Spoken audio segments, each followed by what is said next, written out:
Elizabeth and Donald Malloch, the model southern settlers whose portrait shows us what Otago's pioneers looked like in their prime. The Mallochs stand out amidst all the other portraits on display in the portrait gallery as a unique example of a young, good-looking couple in the prime of life. But actually, of course, they were of an age with all the other early settlers when they first arrived. It's just that their portraits were taken much closer to that time. The Mallochs show us what the early settlers actually looked like during their years of pioneering, rather than in their dotage. Unfortunately, neither Donald nor Elizabeth lived to reach old age. The portrait is probably from the 1860s, possibly around the time of their marriage at Waikouaiti in April 1866, and may even be their wedding portrait. Donald Malloch was born here at Shenlarrick Farm by Loch Tay in Perthshire in 1833. His father was a tenant farmer, and Donald worked as a cattle drover before joining the drift south. Relocating to Edinburgh, where he got a job as a storeman at Edinburgh Castle. Like many young men from rural backgrounds, however, he no doubt harboured a desire to return to the countryside and would have been attracted by the opportunities touted by Otago's persuasive immigrant recruiter James Adam when he toured Scotland through 1857-58. Donald successfully applied for an assisted passage and sailed from Greenock for New Zealand on one of the immigrant ships organised by Adam, the Three Bells, in 1858. His future wife, Elizabeth Wright, was born at Kirkmichael in Dumfriesshire in 1845, but she grew up here at Netherclook, where her father was a station master on the Caledonian Railway. But in 1860, he paid for passages to Otago for himself, his wife, 2 sons and 3 daughters, and they sailed from Greenock in October of that year on the Lady Agidia.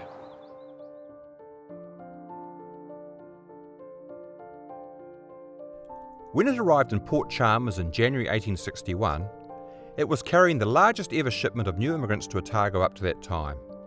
412 passengers, a sign of the growing interest in Otago from Scotland, even before the gold rush later that year.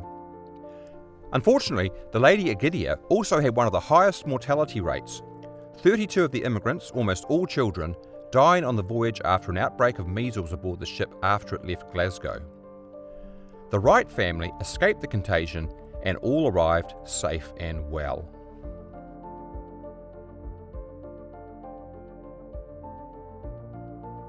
In April 1861, Donald Malloch began carrying the mail inland from Waikouaiti to the Manuherikia via Shag Valley. He made a fortnightly run on horseback and was paid for his services by the settlers. After the Dunstan Rush in 1862, the government took over responsibility for the mail, but Donald and his younger brother John, who had followed him to Otago, won the contract to deliver it. They operated a couple of horse-drawn wagonettes and were able to carry passengers as well as freight.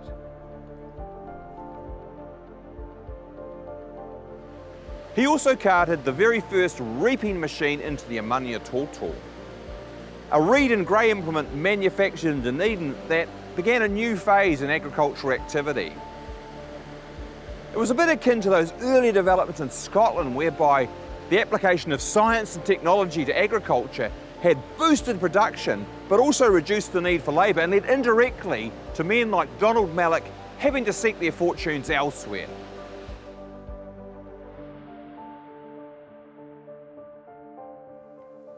Early on in his carrying career, Donald Malloch once got hopelessly lost between Shag Point and Strathtyre, almost dying before finding shelter in a shepherd's hut.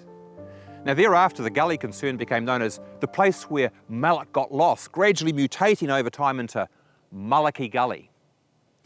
The Mallochs eventually sold out their carrying operation to Cobb & Co coaches in 1864.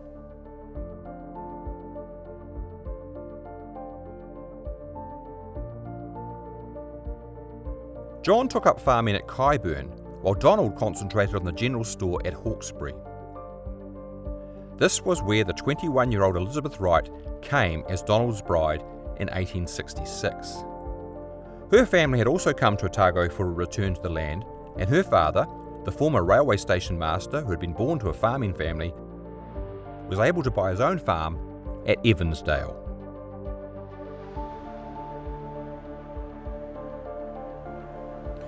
The Mallochs were stalwarts of the Waikouaiti community. Donald was one of the very first elders of the Presbyterian Church here. He was a trustee of the Mechanics Institute and a member of the road board, the school committee and the county council. They had 8 children together, including twin girls, but then Elizabeth died aged only 36 in 1882, and Donald died 4 years later, aged 53, after a long battle with illness. Their eldest son, also Donald, then took over the family store and operated it for another 50 years.